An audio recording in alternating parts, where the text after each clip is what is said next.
Let me start off with describing my experience with high-frequency trading. I think about 5 years ago, I was asked by a private equity firm to help them evaluate the strategies of actually a couple of different times of high-frequency trading firms they were thinking of investing in. Prior to that, I knew nothing about high-frequency trading firms.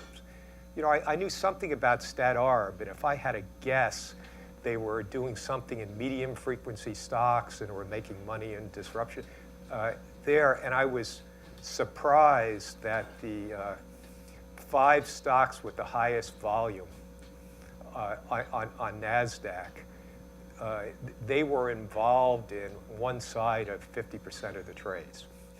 And that was one company. It was just unbelievable, you know, the magnitude of that. And after that, I got more actively involved. I'm actually currently working with a high-frequency trading firm in Texas. And matter of fact, my 2 co-authors work with that firm. Richard is actually the president of the firm. And this particular paper was motivated by Andy Lowe and Barb Merton asked me if I was interested in doing a review paper on the academic literature on high-frequency trading. And at first I said no, then Andy came back again, and ultimately I thought it was an important topic for people so when there's lots of discussion of regulation, lots of concerns, I think it's important that we actually look at the evidence and make some decisions based upon the evidence. One of the things that always amazes me is that some of the concerns that you hear from high-frequency trading, about high-frequency trading, are concerns about market liquidity. And I often think, you know, I'm a great student of history, and I often see people romanticize about the Middle Ages. Middle Ages were an awful time with lots of brutality, things like that, but people romanticized as good times. Well, it's a little bit like in markets. People romanticize that, for example, the 1960s was a good time. When there were tremendous complaints, there was tremendous movement towards institutionalization of trading. Large traders were complaining about the huge commissions they had to pay on the market. They were trying to become exchange members to get around that. There were huge impacts on price of trading. And I'm going to spend a little bit of time reviewing, you know, not a lot of time to bore you, but reviewing what existed prior to the automation of markets. And also to remind you that the technology was around for a long, long time to automate markets. There was no reason markets couldn't be automated in the late 60s. Matter of fact, people were predicting, academics, everyone was predicting it was going to occur then. But it was regulation that held it back. And I'm going to spend a little bit of time actually discussing that. And it was relatively recently that we really have evolved from manual markets to electronically traded. It sort of occurred earlier in the NASDAQ markets, and it had to do with a lot of regulatory changes and I'll review them, where basically changes in the order handling rule, some antitrust pressure that led to the forcing NASDAQ to list ECNs.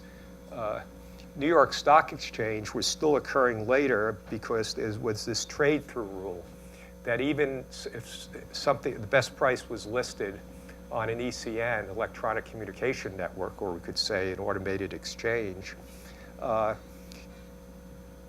before New York Stock Exchange listed stock could trade, it had to be exposed to the floor for 30 seconds. That gave a 30-second window to improve the price while other information was changing. 30 seconds is a long time. We remember all the discussion about flash orders and how unfair they are. Well, what the flash orders were, when a given venue received an order, According to market regulation, it has to be executed at the best bid or offer. They would give an opportunity of someone of a high-frequency firm to actually better that offer. Now, the time they gave to that was about a half a millisecond. You know, when you think about the old days, you know, and that gave them a free option. So we could argue, well, maybe that isn't fair because things could change in a half a millisecond. But picture 30 seconds. And that essentially inhibited competition. We'll discuss that later. You know, in summary, we're going to look at how do we judge improvement of markets?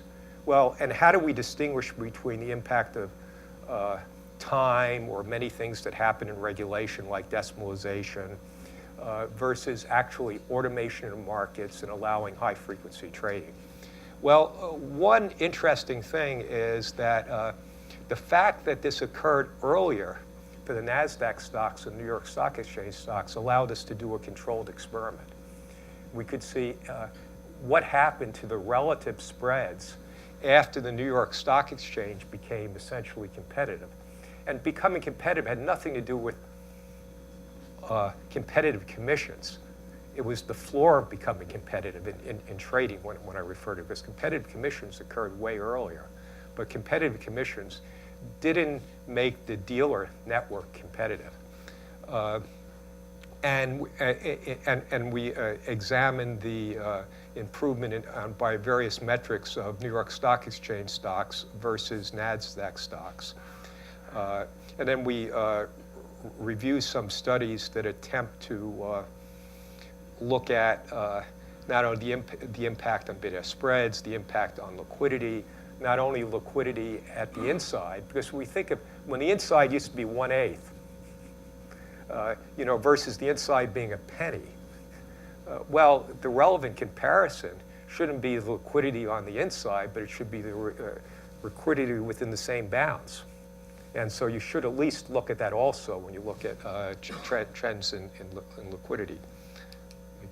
Go on. So let me just briefly, I'm not going to bore people with pre-electronic trading, but we need a perspective because some people I respect, you know, that were involved with major institutions having very large funds said, well, you know, the problem is we don't have enough liquidity. You know, we impact price. We have some information we want to trade in, but we impact price too much.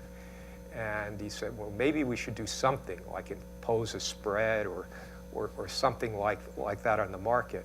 And you have to put in perspective, that's always been a complaint. If you have information and you want to do a big trade, you cannot do it without an informational impact on the market. And we have to distinguish between an informational impact on the market that's always existed, and no matter how you try to execute the order, you reveal that information to the market, and I'll review that, versus a price pressure effect where there's a recovery and a bounce back. And it's very important to distinguish between that. And the 60s showed the vast growth of institutional trading. I've seen statistics that from 1960 to 1970, institutional trading increased 7-fold on the market, and the percentage of trades done by institution increased. Obviously, the commission schedule was out of line, and eventually in the early 70s, they allowed competitive commissions first for $500,000 and then $300,000, and ultimately in 1975, they eliminated all fixed commissions and allowed negotiation. But that in itself didn't solve all of the problems. Now, initially, before the era of block trading, floor brokers used to work large orders for institutions. Now, the problem with the presence on the floor of doing it, there also were floor traders and specialists that could see them working the orders. So they could anticipate that, and anticipate that the price would adjust upward. So the market would adjust through that to the informational content that is order trade. Eventually, the SEC outlawed floor traders because they thought it was unfair they showed that their trade had a correlation with the direction of the market. Well, Cy Schmidt, had pointed out a little bit after that that's not bad. It's just the market's more rapidly adjusting to the information. Think about an uninformed trader trading. Well, he should adjust to the fair price, and if it adjusts more rapidly because of the activity of floor traders, that was actually desirable, not undesirable. For one reason or another, floor trading was outlawed, and many of them migrated to be floor brokers or specialists in smaller stocks. Then an alternative developed, and it was block positions. And there was a requirement that members of the New York Stock Exchange cross the orders on the exchange. And so what they did, they negotiated them upstairs, and then they crossed the order on the exchange. However, as we'll see, that was actually not, it wasn't a way to get around this effect. So rather than the floor traders say adjusting the price to the informational content, it was negotiated in the block. And there was immediate price impact of a block. And by the way, they'd find the block as 10,000 shares, and I'll come back to that. 10,000 shares to be traded now, certainly within the old band of 1/8. You could trade way more than 10,000 shares now on the average price stock. I'm not saying Berkshire Hathaway. But they observed an immediate impact, and these are, most blocks tend to be sell blocks, of a little over 1%, followed by a price recovery about 0.7%, with an what they characterize an information effect of 0.43%. But in addition to that, they paid an extra commission. And an extra commission at that time in 1979 was about 0.5% for a price, if a stock between, say, $25 and $50, that would be roughly the percentage impact of that. So it was a pretty substantial liquidity effect, because we're talking about a little bit under 1% liquidity impact at the time. So it was costly. And of course, institutions complained about block trading because it was costly, but it was negotiated. So you had to induce somebody to take this position. But it's important to remember a big component of that was the price impact. So they were giving away the impact. And there were talks about doing things if it were an institution that didn't have any information, like an index fund. They could do sunshine trading or reveal the fact who's trading it. That somehow didn't last. But it's important to distinguish between a liquidity effect and information effect, but a substantial liquidity effect. And what that means was there was a blip within the day. If you see their graph, there was a paper that Alan Krauss and Hans Stoll did in the Journal of Finance, which grew out of the work of the SEC. And we literally see that little blip within the day. It goes down in response to negotiated block, and it subsequently blips up. And that, of course, is negative serial correlation in the market, which we'll come back to. It's interesting. At the time when we had fixed commissions, there was some incentive for institutions to trade off the floor of the exchange. And there were what they call the fourth market. And it was really trade in New York Stock Exchange stocks off the floor of the exchange. And Darn Whedon firm was very active in that. And they also were in a campaign to eliminate fixed commissions. Well, the interesting aspect of that is their business existed because of fixed commissions. But this was an interesting quote from Darn Whedon in 1969, saying with electronic markets, people can trade anywhere, and you don't need a floor of an exchange to be the central market, right? Because and that's what exists now. And the technology existed really back in 1969 for that, but it was regulations, and it took almost 4 decades after that for that actually occur. By the way, by way of background, when we finally had completely competitive commissions in 1975, Don Whedon's firm went bankrupt because there wasn't quite the room for that. But they didn't quite see that, so they were on the right side of things, but some people don't understand it. It's a little bit like Northern California pot growers advocating the legalization of marijuana. They don't realize that big tobacco firms that grow in the Midwest are not going to exist. And I think it's analogous to that. By early 2005, alternative trading systems, ECNs and other systems, which basically you can think of them as electronic exchangers. There's certain legal distinctions between that, which aren't very, very important. We're doing over half the volume in New York in NASDAQ stocks, but only a small fraction in New York Stock Exchange listed stocks. And one of the reasons is and I'll actually come to this in the mid-1990s, NASDAQ on the systems were forced to go to the best price. I mean, if it wasn't an ECN, they effectively were required to show the prices of ECNs. The New York Stock Exchange disadvantaged ECNs, alternative trading systems, by this trade-through rule. And, oops, let me get rid of this thing.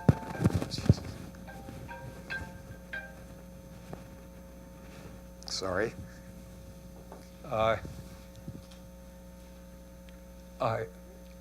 And basically, an ECN couldn't be competitive if it offers the best price now, and it has to be exposed to the floor of exchange for 30 seconds.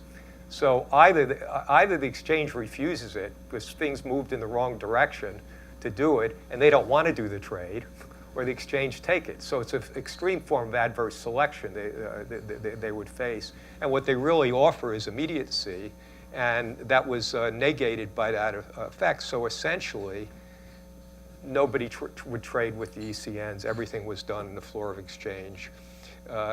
They were, and due to that, on the exchange there were much wider spreads than there were on NASDAQ stocks.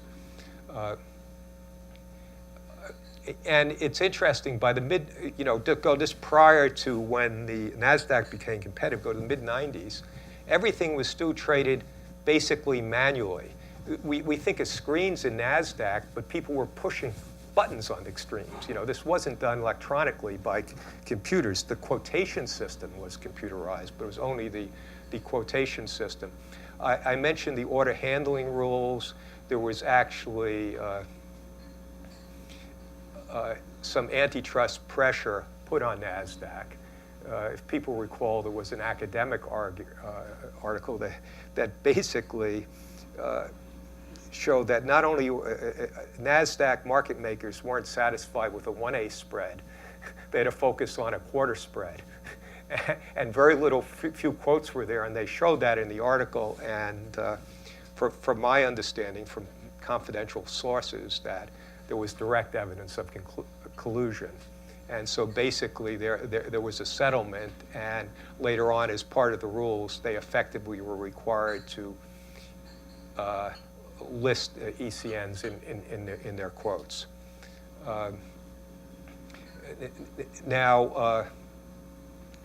But then it wasn't several years later, in 2005, where the SEC implemented the national market regulation, and it was fully implemented in 2007. And basically, it required, when an order came in, that it be executed at the national best bid or offer that was available immediately and automatically.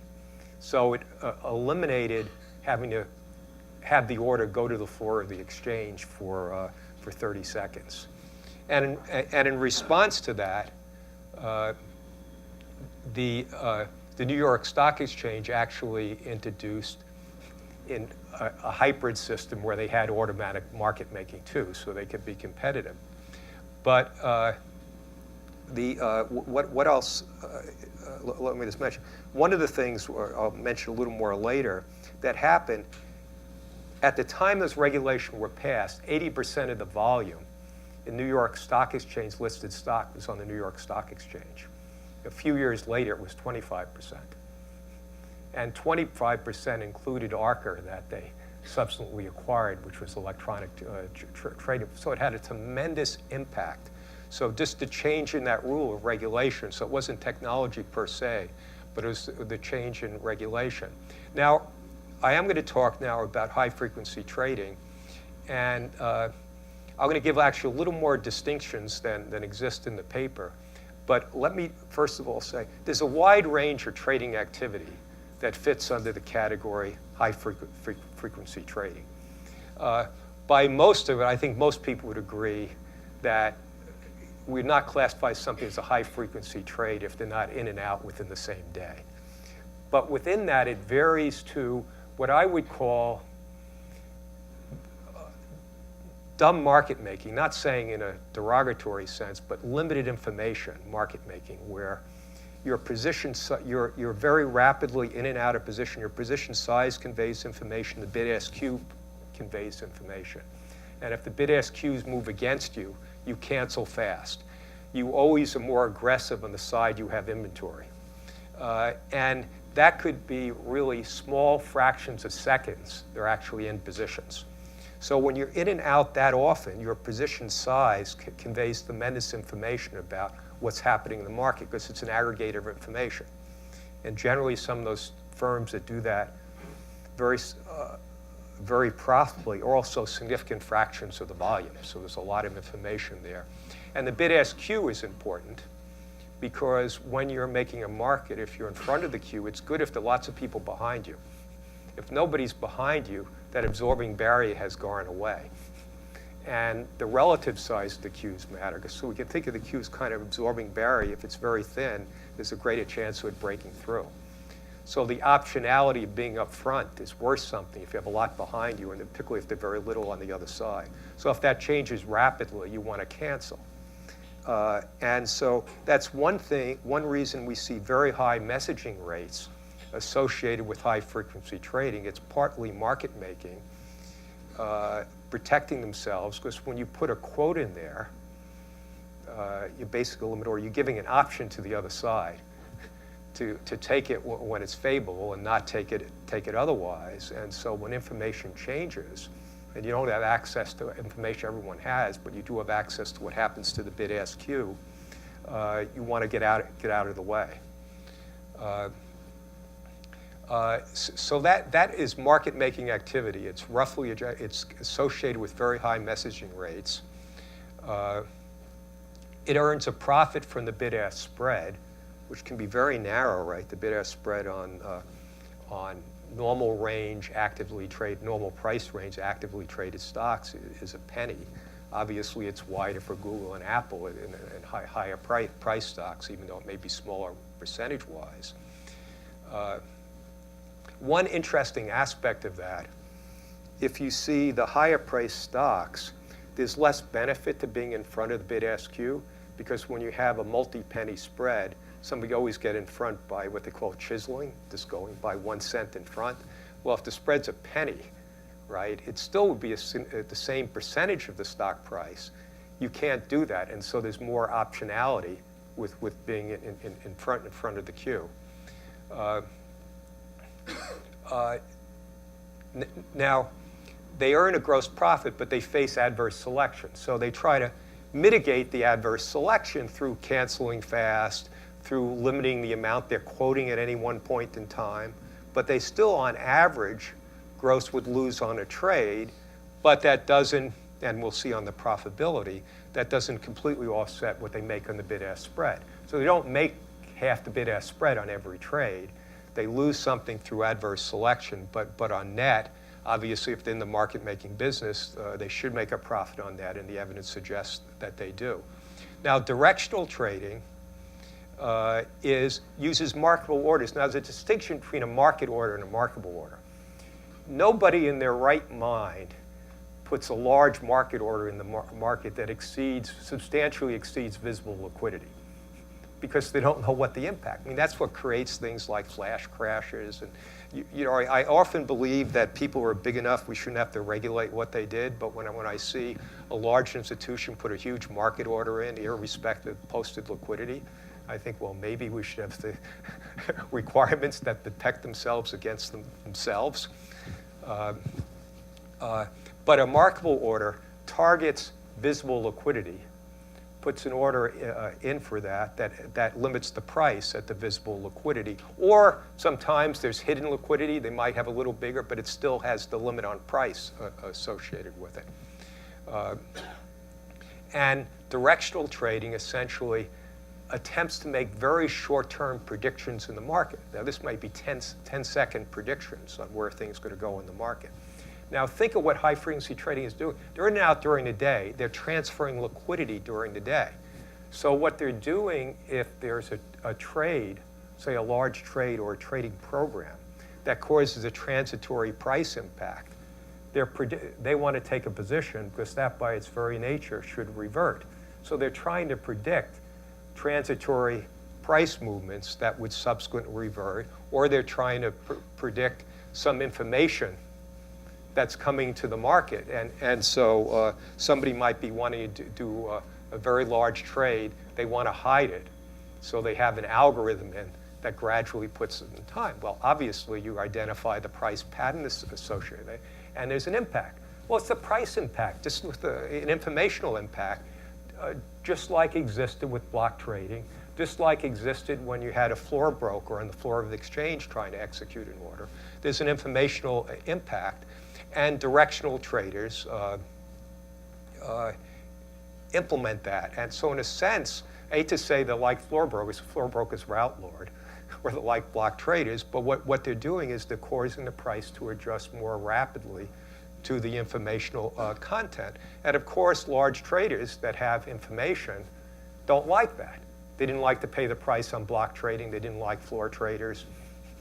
They've never been satisfied with how the market is, but the reality is you're only going to partially capture the informational content of something if you have to do it in large size. You're not going to completely capture it. So directional trading tends to be in longer positions, so depending upon the stocks, when it's done in very large stocks, the holding period might be 10 seconds, 30 seconds. Where they're less active in smaller stocks, or if we're talking about currencies, it could be an hour. So there's a lot of difference between high-frequency trading. Now, in practice, these distinctions are a little more fuzzy, right? Because indeed, if you have a directional trade, you might exit it through a limit order. So it's not that there isn't some mixing of this, but there's definitely a difference between very high-frequency market making that relies on very little fundamental information versus predictive directional. And when I say fundamental, I don't mean really accounting information, but they're using lots of information concerning momentum, mean reversion, changes in orders, things like that. And many things overlaid on this are many times people are trading spreads.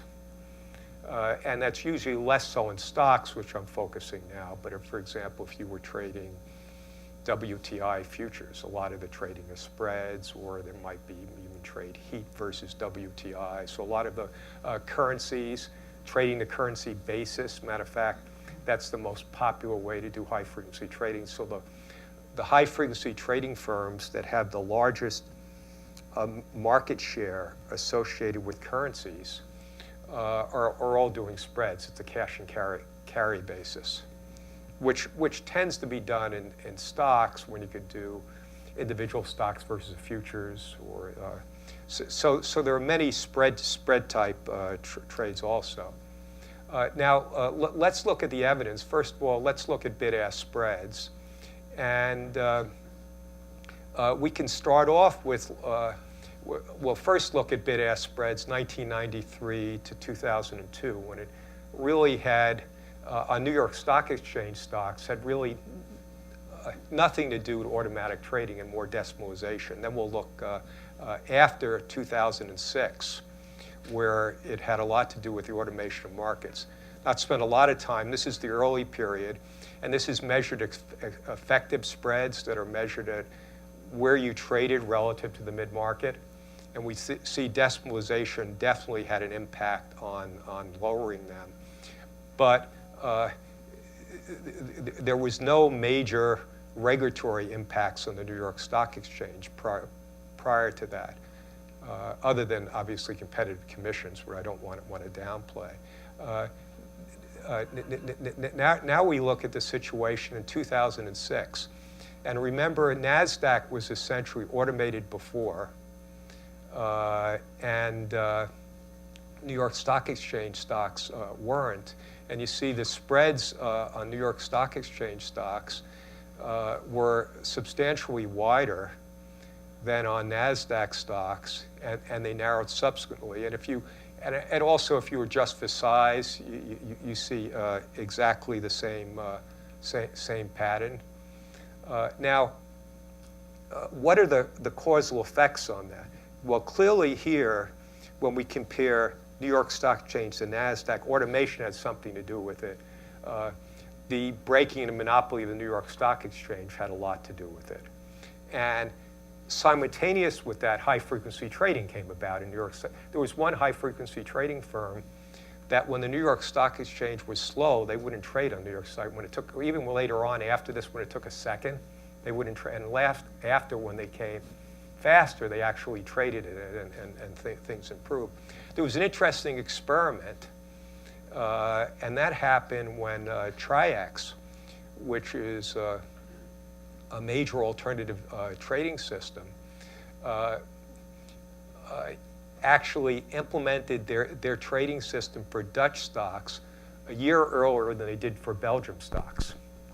So it was an interesting experiment. So they both were traded on Euronext, okay? But the difference in that first year, Dutch stocks were traded there, and we saw that in Dutch stocks, bid-ask spreads dropped by 50% relative to Belgium stocks over that period of listing.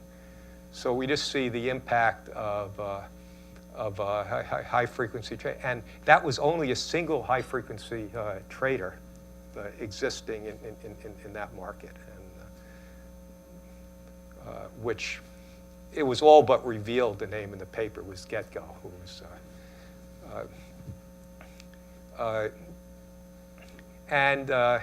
Now, another evidence related to that, it's, in general, information is not available. Who trades what? Is a high-frequency trader, low-frequency trader? NASDAQ actually had labeled high-frequency traders, and they took out, these are not large institutions that have affiliated high-frequency, but these independent high-frequency traders. And they provided that to some academics so they could distinguish between high-frequency or independent high-frequency traders and non-high-frequency. And they found that high-frequency traders were on the inside 83% of the time and improved the non-high-frequency inside 14% of the time for large stocks, and on the inside 51%, and improved it 22% for small stocks. There are a number of other studies that show the impact on the depth.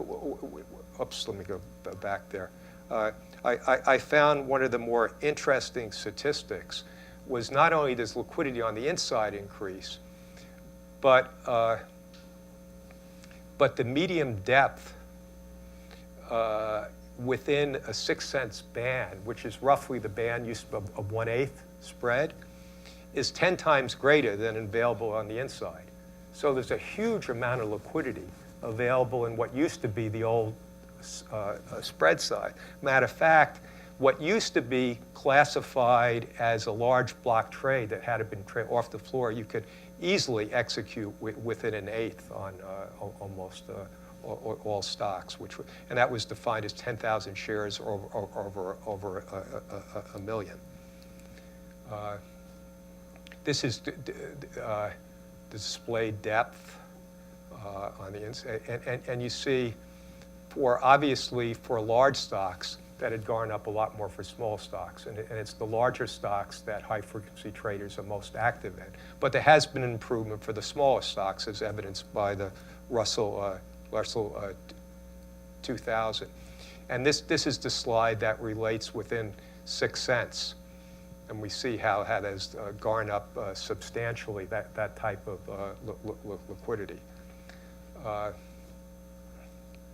This is what it related to, that the resting orders are 41% of the dollar volume, and market orders existed in 42%. So we see high-frequency traders on both sides. It's important, very often the terms are used, add liquidity, take liquidity, like add liquidity is good, take liquidity is bad. See, marketable orders are just transferring liquidity within the day, right? Because you're in and out during the day. So you're transferring where there's demand for it to where there's less demand. And that's arbitraged out over time during the day. So it is providing liquidity on both sides. One interesting thing that has occurred is that trade sizes have gone down over this period. And what that's in response to, a lot of large institutions that still want to hide their trades, they use algorithms and they break up the trade throughout the day. And in a sense, high-frequency traders, one, they try to anticipate the algorithm, but they help them do it because they help spread things out during the day too. So we see order size has gone down. And the algorithms used by institutional investors, first of all, you don't have to be a large institution to develop your own algorithm. Any major investment bank would provide that to you. I mean, I could go to Goldman Sachs and tell them I want a VWAP or a certain order executed during the day electronically, and they'll do it for me. So they'll certainly do it for a very tiny institution. Now, let me go back to the other illustration. What are evidence that the efficiency of the market has increased? Well, the way we think of efficiency of markets, we should think of returns as being uncorrelated over time. If there were price impacts of large trades, that should generate negative serial correlation. And what I want to do here is abstract from bid-ask bounds, because obviously if spreads narrow, there should be less of that. But look at mid-market quotes, because essentially bid and ask are adjusted automatically for what happens in the market. And actually look if we observe any change in mean reversion associated that. And one of the tests is that years ago when people did studies of market efficiency, they used monthly returns, daily returns, and they calculated serial correlation, right, with leads and lags. Just think if you're doing with seconds, all the leads and lags you have to do, it would be ridiculous. Well, fortunately, these variance ratio tests sum up a lot of different order correlations in it, and basically, if things were independent, variance per unit of time that you measure it should be constant. Obviously, just for noise, there's some statistical thing if they were independent that they would differ, but that's a statistical test. And to the extent that that differs from that if the variance per unit of time isn't constant, or in other words of thinking it, if you don't adjust for unit of time, that variance is constant. No matter how you measure it. If it were smaller for longer periods, that would be evidence of negative serial correlation. So if there were price effects in the market that created this negative serial correlation, you expect the 10-second variance per unit of time to be larger than the 1-second variance per unit of time. And this is what test Andy Lowe and Craig McKinley originally did for, actually, I think it was monthly data.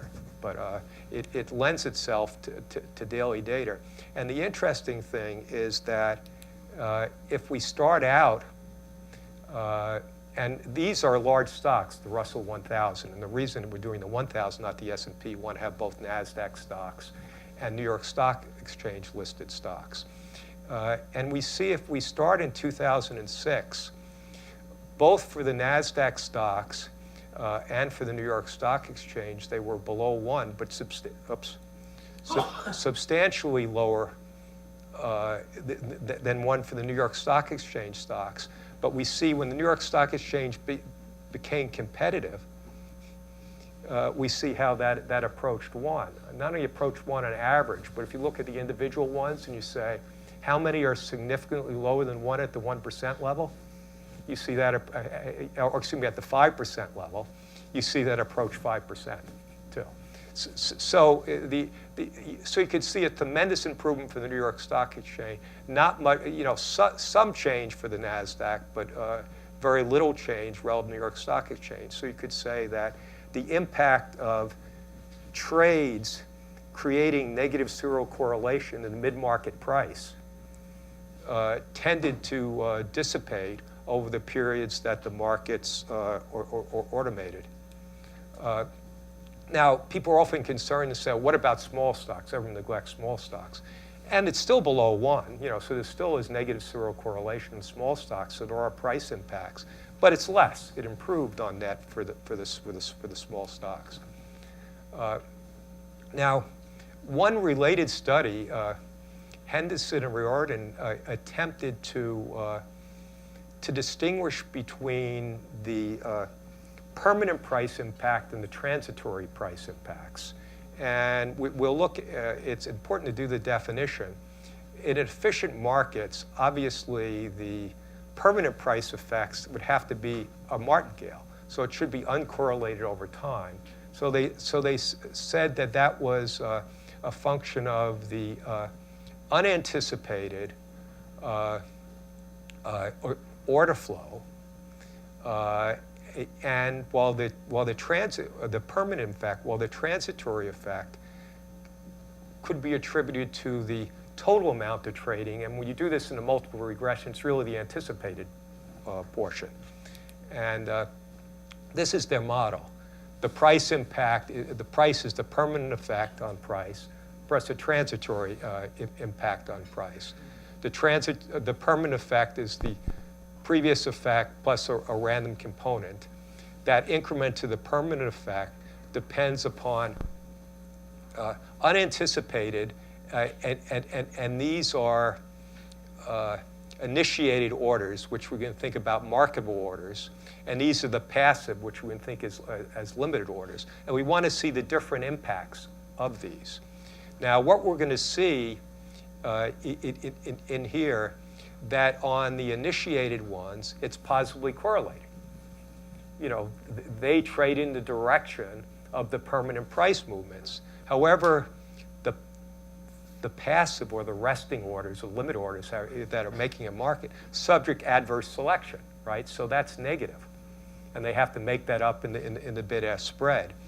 Now, the transitory price impact, this is just an autocorrelation component with the previous transitory effect, and that's as a function of the total amount of the resting orders, or the limit, of the marketable orders, and the total amount of the resting orders or the limit orders. Now here, you would expect here that rationally they would trade against the transitory effect. So this should be negative. However, here, these are passive orders, right? And if large orders come through and trades through them, this would be correlated. And if we go through it, turns out they do a very elaborate state model, but the reduced form is just a regression model, which they should have adjusted for heteroscedasticity, but they didn't. But let me just look at their results,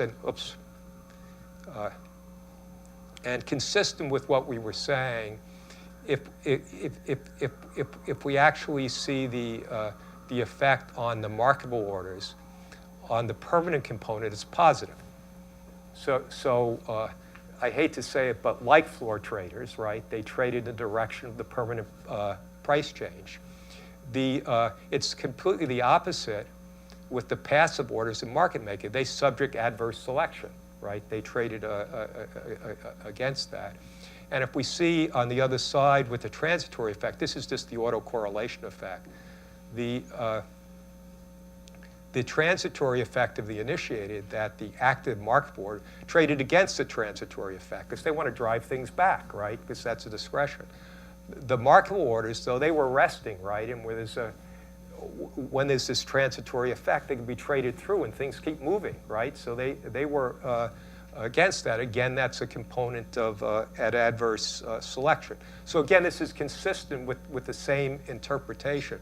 Interesting enough, this was based upon both a sample of BATS and NASDAQ, and subsequently they did a paper which they combined with Beauregard's work, and they eliminated the BATS sample, which I think was unfortunate. Now, so we see what's happening. How profitable? I mean, if they're providing liquidity services, how much do they actually make?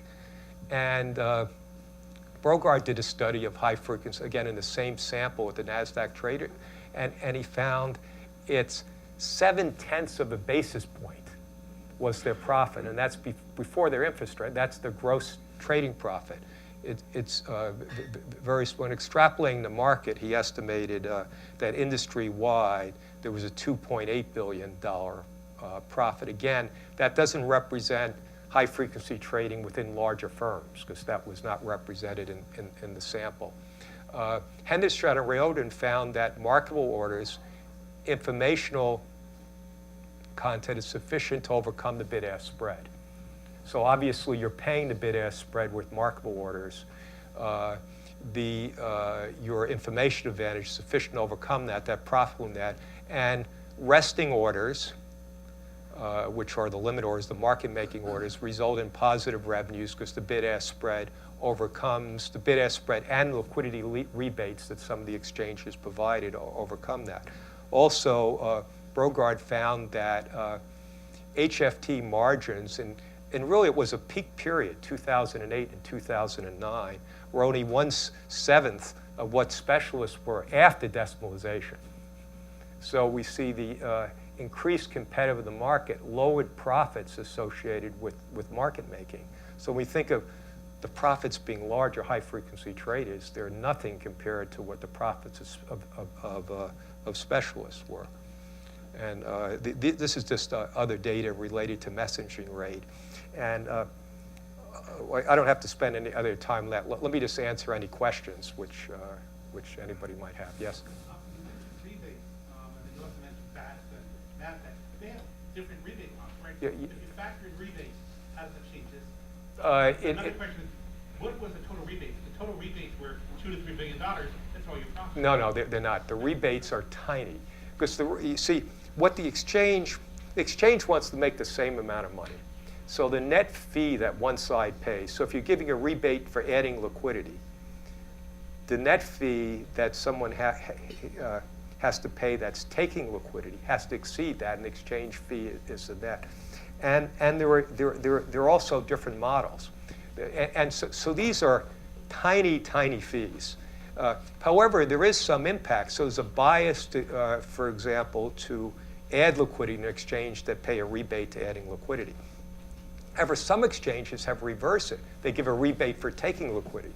But it is very small. It doesn't, and they actually accounted for those rebates. But they're tiny. The question is who absorbed them, because they're way within the 1 penny bid-ask spread. They're a tiny fraction, but still, they'll influence the spread some because more liquidity would be posted to some of those exchanges. Yes?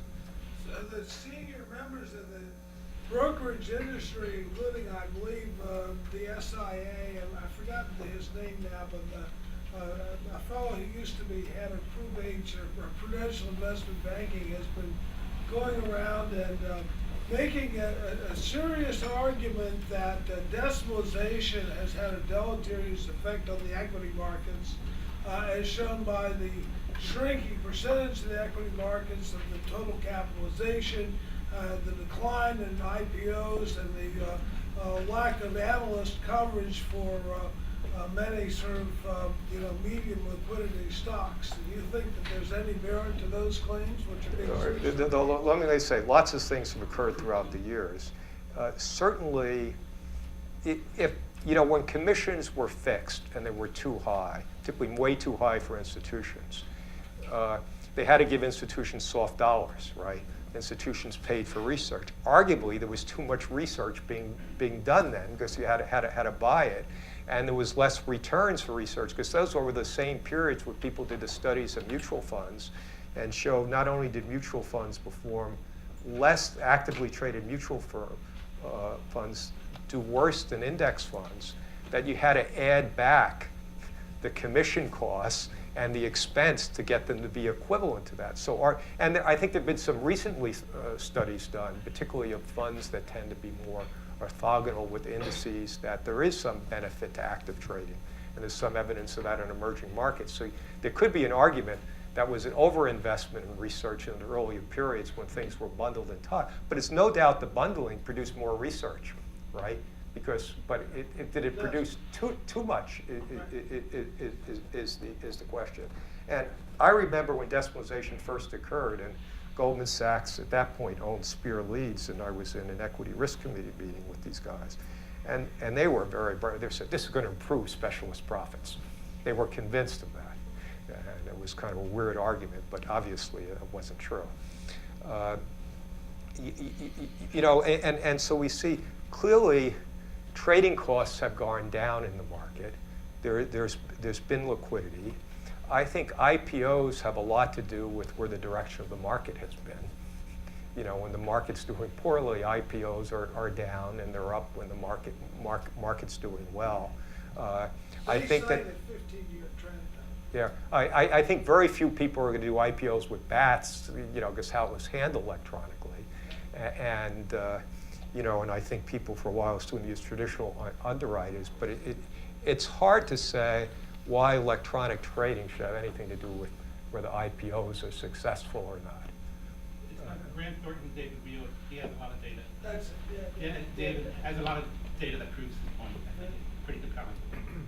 No, I don't see how you could prove that, because you go back to a period, decimalization occurred, markets became electronic, you had huge trends in this, so you have periods where IPOs do well for one, do poorly for the other. We know it's related to a lot to market conditions, and we also know that when there's less volume, there's obviously less dollar high-frequency trading. High-frequency trade is less profitable when there's less going on, and there's some evidence that it's a smaller percentage too. And the other periods where there's not a lot of IPOs. That's not a cause and effect, but I don't know how anybody could prove that with data. I can't see that. Yeah. Quick question. So we know that transaction costs went down with high-frequency trading. What about market volatility? The interesting thing, if we look at market volatility, obviously it varies over this period. There was actually a couple of studies, and we review them in our paper. One by I think it was Beauregard, that attempted to break up his periods in the ones that were more volatile and less volatile, and he saw that high-frequency traders were actually somewhat more active in the more volatile periods. And one reason is the more opportunity. There's a immediacy occurred in that. And one study actually tried to see if there's a causal relationship, which way does it go? Volatility produces high-frequency trading, or high-frequency trading produces volatility. And they found causality worked in both directions. And the lead and lag. And one of the explanations, it's always been the case that when there's more volume, more information is conveyed in the market. And prices tend to be more volatile because people revise their relative expectations and trade. And there's been evidence for a long time that volatility during trading hours is much greater than volatility during non-trading hours. And it's more than the fact that, well, you could say fundamental information comes in during trading hours, even if you adjust for that. Like, for example, I did a study years ago with Mike Barkley where he looked at trading in Japanese stocks on Saturdays. and it actually increased the volatility for the week. It increased the weekend volatility, even though there was no information released on the Saturdays. So there was one Saturday a month where they would trade. Dick Roll did an interesting study of orange juice futures, where the information is weather and it comes in 24 hours. And the volatility is much greater during trading hours. So information is conveyed through trading itself, and trading in that sense creates volatility. And when information comes in, things become more volatile and more trading because there's more diverse expectations. Now, there's also the situation, high frequency trading are liquidity providers. Okay, so they need volume, right, to be active, right? Because you can't make money as a liquidity provider if they're on volume. But besides from volume,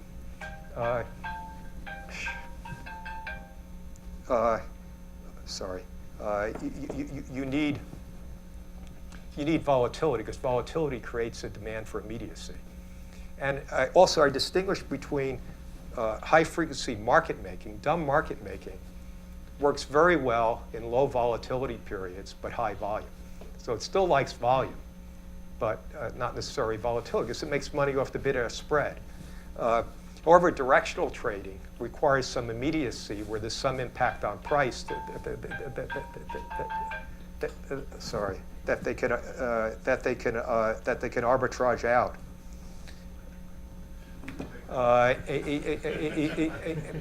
And so the interesting thing is that we would expect there to be more trading activity during periods of high volume. As a matter of fact, we expect more high-frequency trading, but that doesn't necessarily mean a causal impact. And generally when there's more volume, there's more volatility because more information is coming in the market. But actually, when studies have actually broken up between volatile and non-volatile period, they still see high-frequency trading active during both periods. They're not holding back during one period or the other. So there doesn't appear any causality effect. There was one study, actually, that attempted to do a long-term effect, but had a problem defining high-frequency trading. It looked at the 13F data and it looked at changes in the quarter and ignored the fact that we had growth in hedge funds that trade within a quarter and things like that. So, there's no evidence they either cause, and there's some evidence in the directional trading that they mitigate short-term volatility in the market, because we see certainly the marketable order trades against transitory price movements. Yep. Do dark pools fit into this picture? That's a good question. Dark pools are increasing somewhat in importance. They initially grew out of institutions wanting to do large trades that didn't want to reveal them so they could cross, and some of the pools at mid-market with other institutions, and if they couldn't find that. So there's liquidity that's not visible in dark pools, and arguably that creates a problem for the central market. It turns out that high-frequency trading firms often are encouraged to participate in dark pools. Now, what some people aren't aware, I know at least one major investment bank that where their president doesn't seem to like high-frequency trading, but they sell the information on their dark pool to traders. And I won't give the name of that institution, so, you know, and dark pools have very different rules, different dark pools. But increasingly, and some high-frequency trading have created their own dark pools, like GetGo has created its own dark pools. It's not generally, if firms have large orders, they often rely on algorithms that use dark pools, and they use the lit markets. And in a way, By doing that, they reveal some information about what's in the dark pools. Also, there are strategies that ping dark pools to see what's there, and things like that. I don't know if dark pools are really helping anybody, but people think they do and trade through them. But Their activity is not recorded in this analysis. it's not recorded here in the liquidity numbers. In the volume numbers, it is liquidity. They actually report not only dark pools, but there are dark pools, and the information with that volume is also pooled with internal crossing networks. Like many firms, like that was a big business of Knight, and now is of get-go, is that they internally cross a lot of things, and when they can't cross it, they move it over to the exchanges. Yeah. Bob, you touched on the issue of trade-offs between bid-ask spread and depth. Can you give us your sense of whether that trade-off goes to deep market depth at times at which there's extreme order flows or extreme market volatility? There are claims that high-frequency traders will offer less liquidity in relative terms against extreme order flows or heavy changes in the market. They might even withdraw somewhat from the market. And since they're not... Let me discuss that. The best time for high-frequency trading, the most profitable time, is when a lot's going on in the market. But the exchanges keep up in information, so you know when you get a fill, you know when you don't get a fill. That's by far the most profitable times. They have their record days on that, because it's very volatile. There's a demand for immediacy and liquidity, and there's a demand for the liquidity transfer services basically within the day, so they don't pull back. When they do pull back, if the exchangers go on slow mode, they're not giving the information back, because you can't trade if you don't know whether you get fills or you don't have fills or what happened to your orders. And also, what's a problem of markets when different venues do not have the same circuit breakers. So we have problems like with the flash crash, is that New York Stock Exchange went on slow mode, BATS had circuit breakers, so there's just a portion of liquidity left, and also allowing people to do dumb market orders. It's almost like tell people you can't do a market order. It's a limit order at least in 10% of where the price is or something. I generally would have several years ago said you can't protect people against themselves if they're being stupid, but given it has externalities, maybe you need to do something like that. But if we go back and analyze, high-frequency traders love the markets when there's lots of activity going on. That's what they love. You talk about any period where there are huge market moves, that's generally a period where they make a lot of money, but they can't make money if things are disruptive, if trades are going to be canceled, one side or the other, or if the exchanges can't keep up on giving the information back on the trades. Can I just follow up on that? Is it possible that there's a substitution effect as well? Suppose there were less aggressive providers of liquidity that, absent of HFT, they'd be there, but with HFT, that's not profitable enough. So they aren't present at all anytime. That's the argument.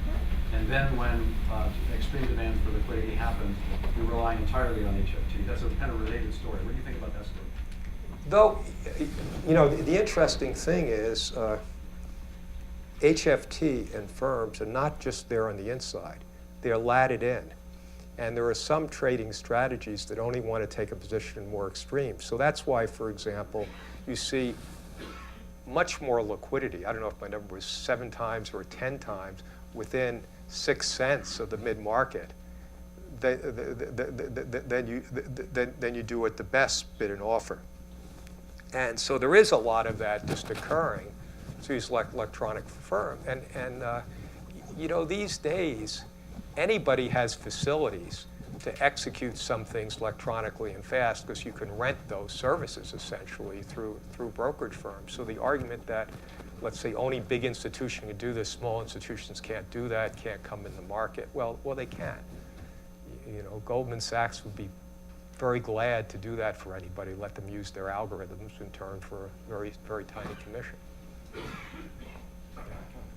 bit of a follow-up, and I sort of sense the zeitgeist, if you will, of what he's saying. You made the comment that if there's a large order in the market, that there's just not a lot of visible bids available to sort of accommodate that, that's not really a great thing for someone to do in terms of their own financial. Let me put it this way, a large order that goes in as a market order, because that's what creates like a crash.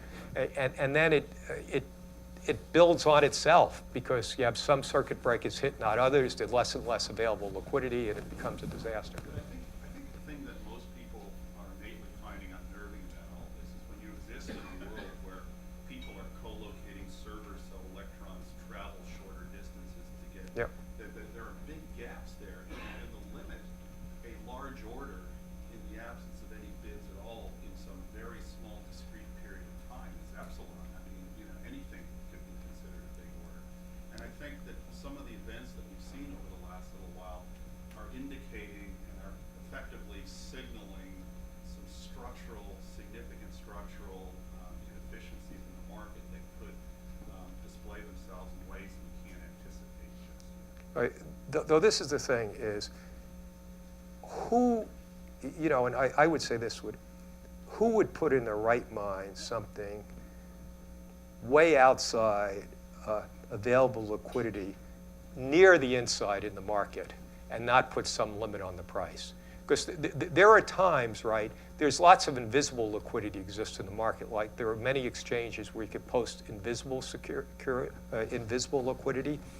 Visible gets priority, but you can post that. And sometimes people want to go for a larger size, but you would put a limit on it. You wouldn't put an unlimit without a limit on it.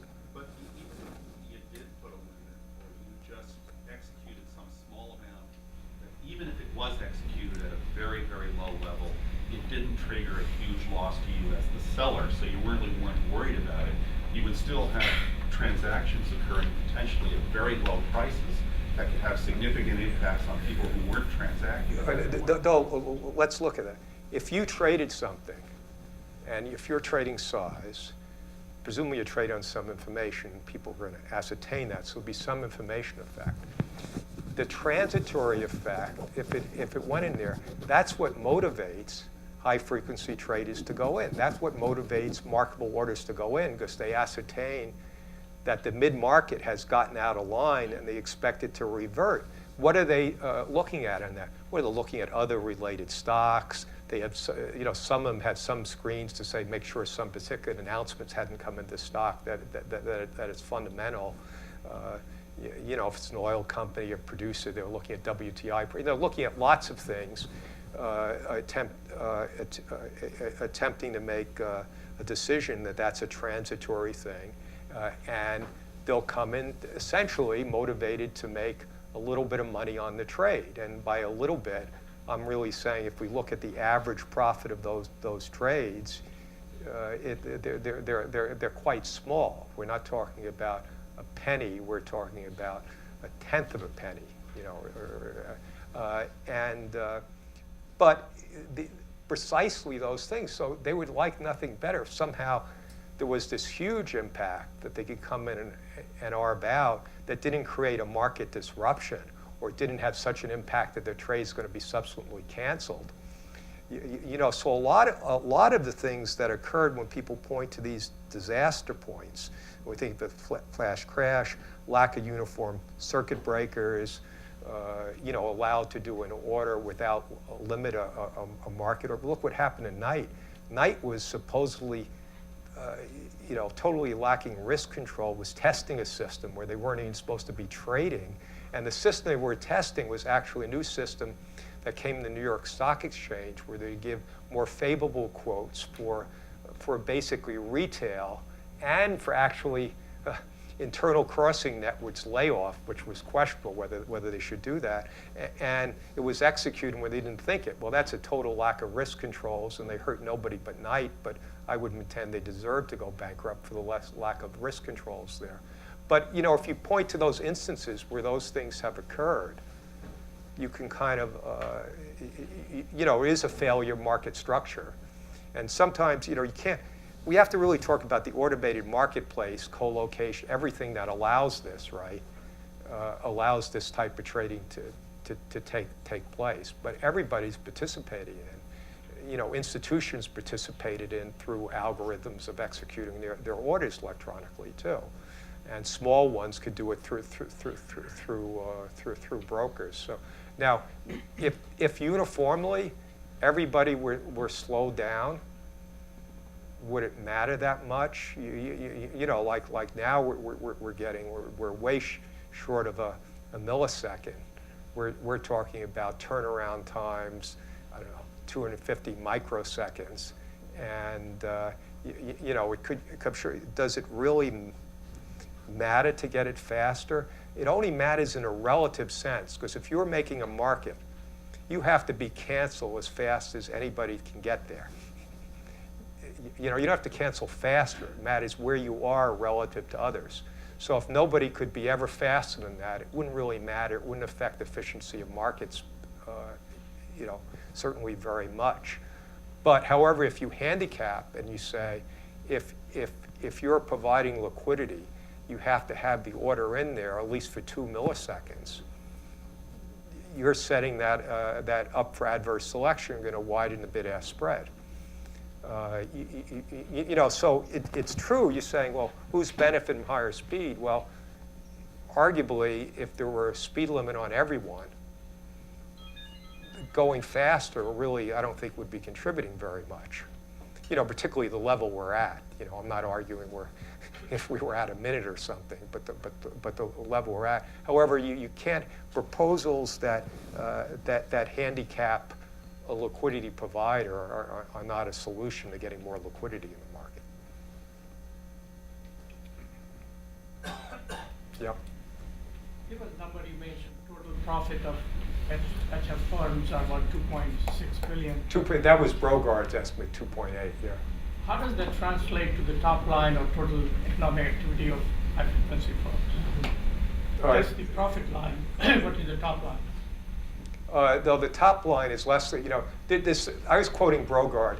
I would say that over that period, that was closer to the top line, and that their estimates were really somewhat biased downward, and I don't know quite what the bias was in that. I'm looking at the total revenue of the high. Yeah, but I'm telling you that the profit of those, you know, and look, they don't report their profit, but I frankly know enough about the industry that I'm not arguing it was 2.8 as opposed to 3.5. But, you know, if you're talking order of magnitude, that was the order of magnitude of the profit. It's not ones that go around that say 30 million or something like that. And also what happened since that period, with lower volume and lower volatility, the profits have gone down substantially, such that they're zero for some of the firms. And, yeah. Just as a clarifying point, you mean profit or net revenue? Though I'm saying, let me clarify, Brogard was sort of attempting to estimate net revenue and not profit, net trading revenue. Okay, what I'm saying is I think he was downward biased somewhat. And I think the profit is closer to that amount. And that's just, you know, generally what I know about the industry and, you know, and the firms in the industry. Because there aren't that many firms in the industry, and you know their relative volumes and things like that. Any other questions? Yes. Yeah. Sorry. I have 2 questions. One, I know it must be hard to get at this number, but whatever trading size, has trading size changed with the advent and the continuation of high-speed trading? Yeah, over this period, trade sizes have declined. And they declined from an average of about, I think I actually had a slide on that, from 700 shares to 300 shares. And one of the reasons of that is not decline of institutional trading, but more frequent use of algorithms of institutions that break up the order size, less blocks that are crossed, many things. So the extremes, you know, have gone away on the high side. Within that, has there been an attempt to extract from the, let's say, the volume to have an idea of what you don't see going on in the dark pools? Though I don't know what you mean. So see, you actually, they actually have the volume of the dark pools is reported. They don't report it separately from the internal crossing, but that combined number is reported, and it's been growing, but it hasn't been huge. It's not like it's taking everything over, but recently it has been growing. When the distances were bigger, in terms of timing, like we actually made a distinction between intraday and intraday. Yeah. I mean, so here there was always a statement that sounded like a autocorrelation statement, that during the day, the movement of the securities was a sub-martingale, not a martingale, but a sub-martingale. So there was a very short-term prediction. If that's true, wouldn't that fall into the hands of the ultra-high-speed traders? No, there is this sense that, look, the only way you can make money with marketable orders in directional trading is you have some predictive ability. And, over a 10-second interval, they have some predictive ability. And, but then you look at what they're making over that, it's tiny. It's tiny, and it has a high variance. So what works is they're doing a huge number of trades and a large number of stocks during the day. And there is a type of independence that law of large numbers, one thing that seems to work a little bit for them. And they have very few negative trading revenue days, partly because of that. But it is true, they have predictive content, but it's over like 10-second periods, and it's very, very small. So about your comments on protecting people from himself, isn't the massive trade cancellations a big hazard for the market structure? I mean, I think people will be a whole lot smarter a couple days after you said the trade stands. I think these people will go out of the market, and then, maybe some of them are the people that have the stop loss orders in, but then if that's retail, I think the broker talks to educate them.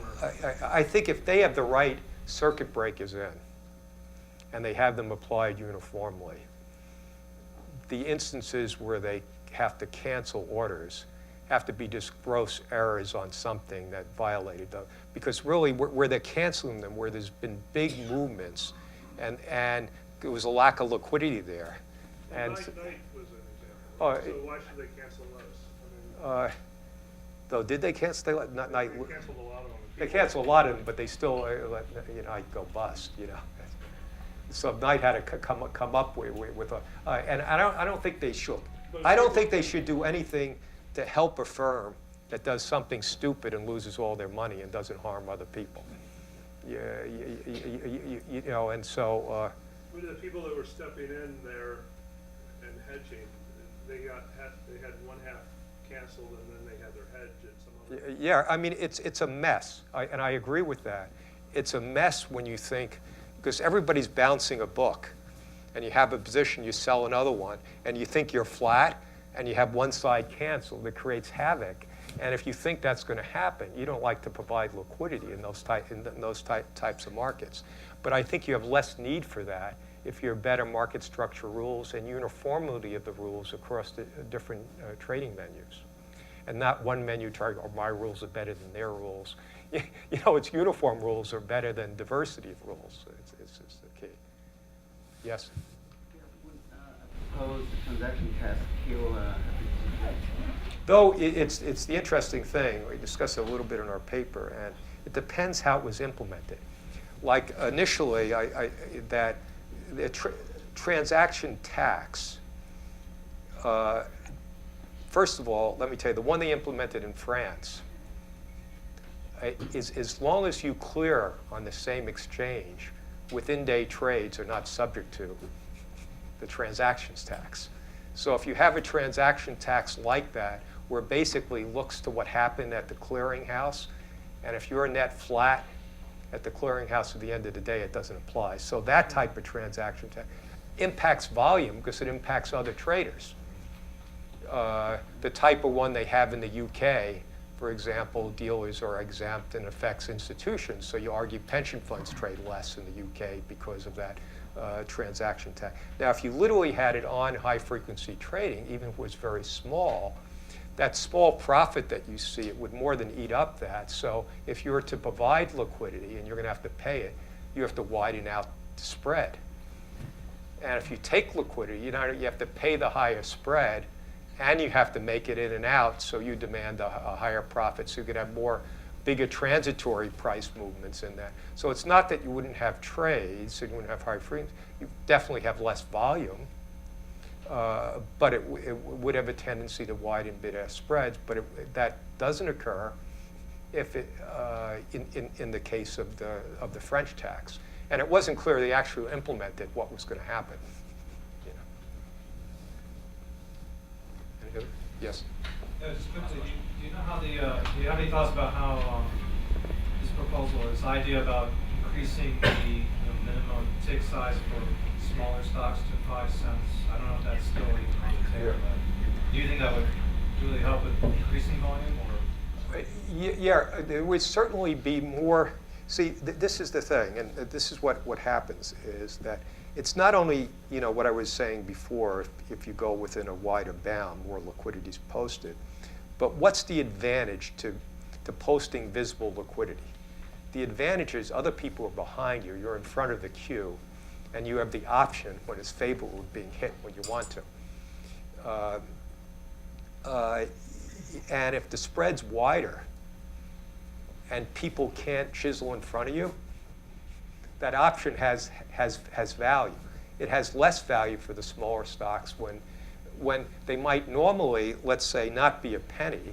They allow a penny, but if it's 3 cents, it's really valuable up front. Somebody can chisel in front of you. Or if it's 5 cents, somebody can chisel in front of you.